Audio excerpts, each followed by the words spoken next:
Okay, so we're at Guitar Center and Dash, being your average music store customer, is like, yo, can I sit in here for a few hours and play a bunch of guitars and then probably not buy anything? And Vinyl, being your average music store employee, is like, yeah, sure, man. Why are you asking me? And Dash is like, all right, guys, I need you to help me find a new guitar. I've had this one since I was a kid, and when it broke, it left a hole in my soul. And AJ's all, Dash, check it out. This guitar has 2 necks. I bet it could fill all your holes. Whoa, dude, that thing looks like it would really stretch my pocketbook. Are you guys talking about playing guitar or masturbating? There's no difference, Rarity. There's no difference. So Dash is about to pick up this wicked axe when who should lay her greasy little fingers on it but everyone's second favorite belligerent blue bitch. See, I know it looks like they both just happen to go for the same instrument at the exact same time, but we all know that Trixie's been sitting in the back of the store all day muttering to herself about how Daddy doesn't give her enough attention and just waiting for someone to try and pick up this guitar so she can start a fight over it. And Dash is like, you don't deserve this guitar, Trixie. I bet you can't even finger 1 piece of wood, let alone 2. And Trixie's all, bitch, please. The great and powerful Trixie has the strongest wrists and tightest grip of any girl at Canterlot High. Just ask the football team. So they decide to have a musical throwdown and start playing some pretty sick riffs with heavy distortion, which is interesting because neither of their guitars are plugged in. I'm pretty sure everyone knows this, but I'll just explain it real quick in case some of you have no idea how electric instruments work. Okay, so these are electric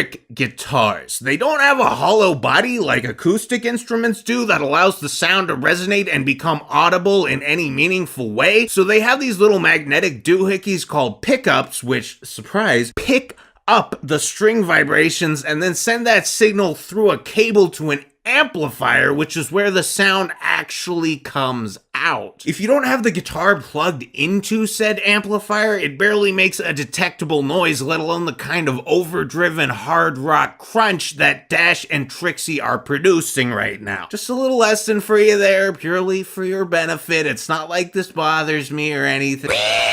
Anyway, they furiously play their instruments until Dashie blows her musical load all over Trixie's face and then decides that she wants this guitar instead. It's kind of like how before you fap, you think you want a chick with car-sized titties and 7 vaginas, but afterwards you come to your senses and realize you just want a normal girl who's fun to be around. So Trixie's all stoked until she realizes the guitar costs 12,000 horse girl dollars, and she's like, yo, my dad only gave me 11,000 horse girl dollars. Any chance we could work something out here? And Vinyl's so, I don't know, what you got? So it's a little bit later, and Vinyl's walking home from work, and she starts listening to some music, and wow, she's really grooving out on this song. Like, jamming out is great and everything, but maybe you should cross the street a little faster, and maybe don't swing your arms around so much when there are little kids running past you, and oh God, I know what's going on here. Now we know what Trixie gave her to make up for that last 1,000 horse girl bucks. Vinyl, I've been in this situation many times, so just listen to me, okay? I know it feels like you're the coolest person on Earth right now, and that the entire universe is flowing in harmony all around you as you move through the world with grace and precision. But to all the sober people, you're just staggering through the streets, drooling and flailing your limbs like an animal that just got shot in the ass with a tranquilizer dart. Yep, and now the entire world has a weird tint to it, and everything's blurry and in slow motion. There was this one time when I was in high school where I popped some ecstasy that, as I only found out after I took it, had PCP in it, and everything looked exactly like this. I don't really remember much of what happened that night, but I'm pretty sure whatever I did, nobody thought it was cool. And the girls are thinking like, oh God, Vinyl's acting really weird. What do we do? Just smile and wave. Just smile and wave. It's none of our business. Well, except Pinky. She's just like, hey, now you know how I feel, because as we'll find out a few movies down the road, the inside of her head is the rape child of a Saturday morning cartoon and a shroom trip. Vinyl, you need to sit down, call a friend, and have them come babysit you, or I guarantee you'll either spend the night in jail or in a hospital. Trust me on this. Anyway, it's the next day, and Dash is like, wow, guys, I wish Vinyl Scratch could be in our band. I mean, didn't she, like, invent electronic music? And AJ's all, yeah, dude, she's amazing. Every time we're in the locker room together, I wish she'd drag me into the shower shower and slap my titties around, but she's just too goddamn polite to do it. And Rarity's like, check it out, motherfuckers, my new piano came with dog people. Yo, Rarity, you're a fashion expert, right? Well, I guess I am, but not nearly as much as Vinyl Scratch. I'll never understand how she manages to look so fucking sexy and sophisticated at the same time. Ah, shit, time's up. We gotta return our borrowed flesh to the old gods and become one with the void. And AJ's like, don't worry, Rarity.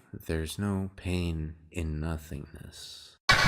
Okay, so then Fluttershy and Rarity are in a room full of hamsters that are all wearing clothes. Applejack is a banana.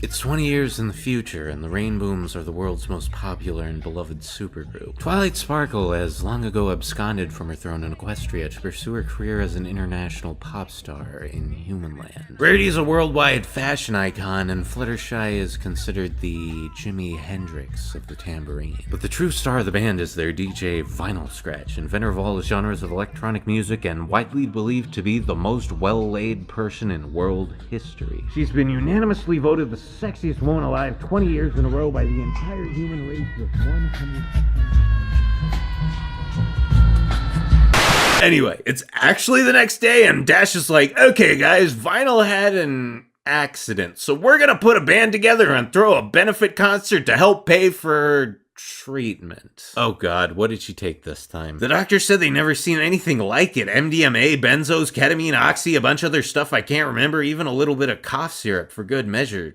Said there had to be $1,000 worth of crap in her veins. She's in a coma now. Well, that's fucked. I hope she at least has some nice dreams.